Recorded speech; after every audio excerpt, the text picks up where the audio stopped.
ሰላም ሰላም እንዴት ናችሁ? የደሱ ሄልቲ ቤተሰቦች እኔ እግዚአብሔር ይመስገን ደህና ነኝ። በያላችሁበት ሰላማችሁ ይዛ ዛሬም እንደተለመደው በአንድ አስተማሪና ጠቃሚ ቪዲዮ ተመልሻለሁ። በዚህ ቪዲዮ የካንሰርን ተጋላጭነት ለመቀነስ ወይም ደግሞ ለመግታት እጅግ በጣም አስገራሚ የሆነ ጁስን ለእናንተ እነግራችኋለሁ። ይሄ የጁስ አይነት የካንሰር ሴሎችን እንዳያድጉ በማድረግ ግሮዛቸውን በመቀነስ እንዲሁም ደግሞ በቀላሉ የካንሰር ሴሎችን ለይቶ በማውደም ሌላው ደግሞ የዲኤንኤ ቼንጅ እንዳይኖር ብግነት እንዳይፈጠር በማድረግ ትልቅ ሚና ያለው የጁስ አይነት ነው። ስለዚህ ይህንን ጁስ እንዴት መጠቀም እንችላለን? በየቀኑ ምን ያህል መውሰድ እንችላለን? እንዲሁም ደግሞ ይሄ ጁስ እና ካንሰር ምን ያህል ዝምድና አላቸው የሚለውን ሜካኒዝም ፋክሽኑን ለእናንተ በደንብ አብራርቼ እነግራችኋለሁ። ከዛ በፊት ግን ለቻናሉ አዲስ ከሆናችሁ ቻናሉን ሰብስክራይብ ያደረጋችሁ ጀምሮ ነባር ሰዎችን የዩቲዩብ አልጎሪዝም ለብዙዎች እንዲያደርስና ብዙዎችን ስለሚያስተምር ላይክ እና ሼር ማድረጋችሁን አትርሱ። አብራችሁን ቆዩ። ወደ ዋናው ሀሳቤ ስመለስ ይሄ የጁስ አይነት የግራዋ ጁስ ነው ማለት ነው። የግራዋ ጁስ እንደሚታወቀው በተፈጥሮው እጅግ በጣም አስገራሚ የሆኑ ባዮአክቲቭ ውህዶችን በደንብ ፓክድ አድርጎ ስለያዘ አንቲ ካንሰር ፕሮፐርቲ አለው ማለት ነው። በተለይ ደግሞ ለካንሰር የመጋለጣችን መጠን በመቀነስ በቀላሉ ሰዎች ከእነዚህ አይነት ችግሮች እንዲገላገሉ የሚያደርግ የጁስ አይነት ማለት ነው።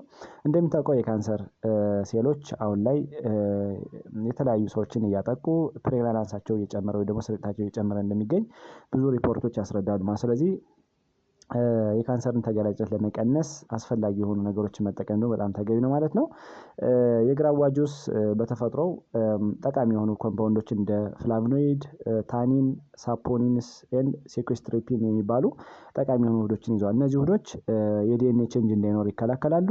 ጸረ ብግነት ባህሪ ያላቸው ማለት ነው፣ ደግሞ አንቲ ኢንፍላማቶሪ ፕሮፐርቲ ያላቸው የካንሰር ሴሎችን በመግደል ደረጃ ትልቅ ሚና አላቸው ማለት። ስለዚህ አዘውትሮ እንደነዚህ አይነት ነገሮችን መጠቀም የካንሰር ስርጭትን በመቀነስ ደረጃ እጅግ በጣም አስፈላጊ ነው ማለት ነው። ብዙ ጊዜ አሁን ላይ እንደሚታወቀው ካንሰር ፕሬቫላንስ ወይም ደግሞ ስርጭቱ እንደጨመረ ይታወቃል። በተለይ ደግሞ ሰዎች ለተለያዩ የካንሰር አይነቶች ይጠቃሉና አዘውትሮ ካንሰር ሴልን ለይቶ የሚገል ነገሮችን የካንሰር ስርጭትን የሚቀንሱ ነገሮችን መጠቀም ደግሞ በጣም ተገቢ ነው ማለት ነው። ስለዚህ የግራዋ ጁስ እንዴት ነው የካንሰር ተጋላጭነትን የሚቀንሰው የሚለውን በአራት ከፍዬ ለእናንተ በደንብ አብራርቼ እነግራችኋለሁ። ቪዲዮውን ሰብስክራይብ ያደረጋችሁ ሰዎች ቪዲዮውን ሰብስክራይብ ያደረጋችሁ እዩ። ነባር ቤተሰቦችም ላይክ እና ሼር ያደረጋችሁ የድሮ ትብብራችሁን ላይ ስጠይቃለሁ። የመጀመሪያውና አንደኛው ሴል ፕሮፍሬሽንን ኢኒቢት ያደርጋል። ያ ማለት የሴል ስርጭትን በተለይ ደግሞ የካንሰር ሴሎችን ስርጭት ኢኒቢት ያደርጋል ማለት ነው። የግራዋ ጁስ ብዙ ጊዜ የካንሰር ሴሎች ግሮዝ እንዳያደርጉ ዲቫይድ እንዳያደርጉ ደግሞ ዲቪዥን በመቀነስ ደረጃ በጣም አስፈላጊ ነው ማለት ነው። ስለዚህ በቀላሉ ሰዎች ለካንሰር እንዳይጠቁ የካንሰር ስርጭት እንዳይስፋፋ በማድረግ እና አጠቃላይ ካንሰር ከተፈጠረ በኋላም የካንሰር ሴሎችን ለይቶ በመግደል ግሮዛቸውን በመቀነስ እና ቤናይን እንዲሆኑ በማድረግ አስፈላጊ ነው ማለት ነው። ለምሳሌ ብረስት ካንሰር፣ ፕሮስቴት ካንሰር፣ የጉበት፣ የሳምባ፣ የደም ካንሰሮች እንዳይፈጠሩ ትልቅ ቫልዩ አለው ማለት ነው።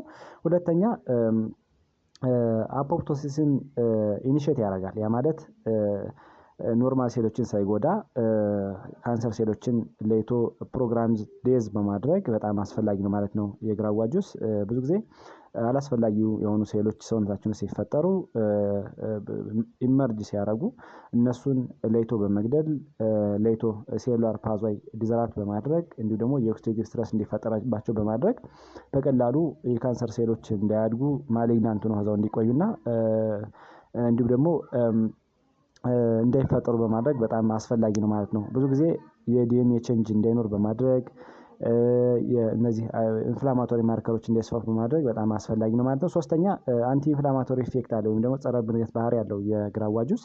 ስለዚህ ኢሚዩን ሲስተምን ሞጁሌት በማድረግ እንዲሁም ደግሞ ኢንፍላማቶሪ ማርከሮችን በመቀነስ በጣም አስፈላጊ ነው ማለት ነው። አሁን የጠቀስናቸው ሁለት ነገሮች ለካንሰር መፈጠር ምክንያት ናቸው። ስለዚህ ኢሚዩን ሲስተማችን ኖርማል ይሄ የዘረመል ለውጥ እንዳይኖር በማድረግ የበሽታ የመከላከል ስርዓታችን እንዲዳበር በማድረግ እና ሰውነታችን ውስጥ ያሉ መርዛማ ነገሮች በቀላሉ እንዲወገዱ ስለሚያደርግና እንዲሁም ደግሞ ኢንፍላማቶሪ ማርከር ለምንጠራቸው በተለይ ደግሞ ለብግነት ሊዳርጉ የሚችሉ ማርከሮችን በመቀነስ ለምሳሌ እንደ ኢንተርሊኪን 6 ሴሪአክቲቭ ፕሮቲን የመሳሰሉ እነዚህ ኢንፍላማቶሪ ማርከሮችን ኢኒቢት በማድረግ በቀላሉ ለካንሰር እንዳንጠቃ ይከላከላል ማለት ነው። በተለይ ደግሞ ካንሰር ፕሮግሬሽን የካንሰር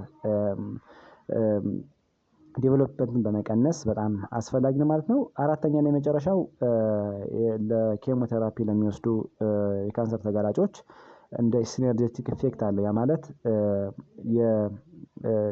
የካንሰር መድኃኒት የሚወስዱ ሰዎች አሉ። ስለዚህ የመድኃኒቱን አጸግብሮት ለማሻሻል አጠቃላይ የመድኃኒቱን ሬዚስታንስ ለመቀነስ እጅግ በጣም አስፈላጊ ነው ማለት ነው። ስለዚህ ብዙ ጊዜ ካንሰር ታካሚዎች ኬሞቴራፒ ይወስዳሉ ወይም ደግሞ የካንሰር ትሪትመንት ይወስዳሉ።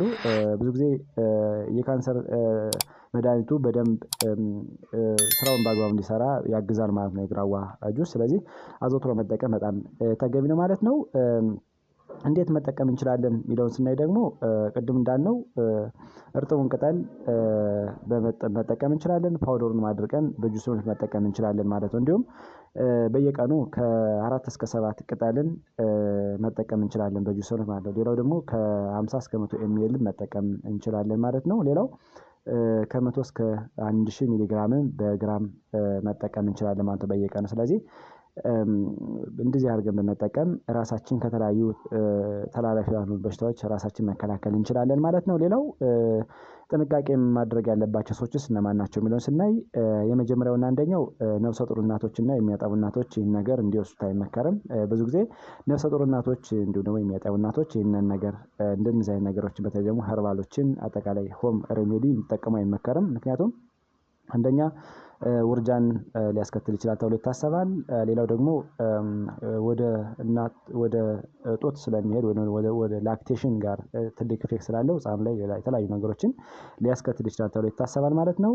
ከዚህ በተጨማሪ አንደርላይንድ ሄልዝ ፕሮብለም ያለባቸው ሰዎች ለምሳሌ የጉበት፣ የኩላሊት ችግር፣ የስኳር በሽታ፣ የደም ግፊት ያለባቸው ሰዎችም ይህንን ነገር ሲጠቀሙ ጤና ባለሙያን በማማከር ቢሆን የተመረጠ ነው ማለት ነው። ከዛ ውጭ ግን የግራዋ ጁስን እንዲወስዱ አይመከርም ማለት ነው።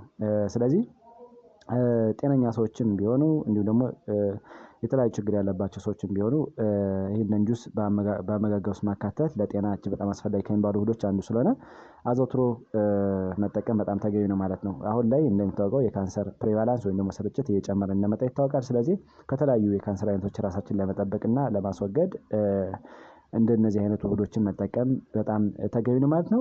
ዛሬ እንግዲህ በዚህ ቪዲዮ የግራዋ ጁስ እንዴት ነው የካንሰር ተጋላጭነታችን የሚቀንሰው የሚለውን ለእናንተ በደንብ አብራርቼ ነገርኳችሁ። እናንተም ቆንጆ ግንዛቤ አግኝታችኋል ብዬ አስባለሁ። ለሌሎች እንዲደርስ በጎነት ልናስብ በሚለው ላይክ እና ሼር አድርጉት። እንዲሁም ቀጣይ የምለቃቸው ቪዲዮዎች ለእናንተ እንዲደርሷችሁ የደወል ምልክቱን መጫን አትርሱ። አመሰግናለሁ። ባይ ባይ።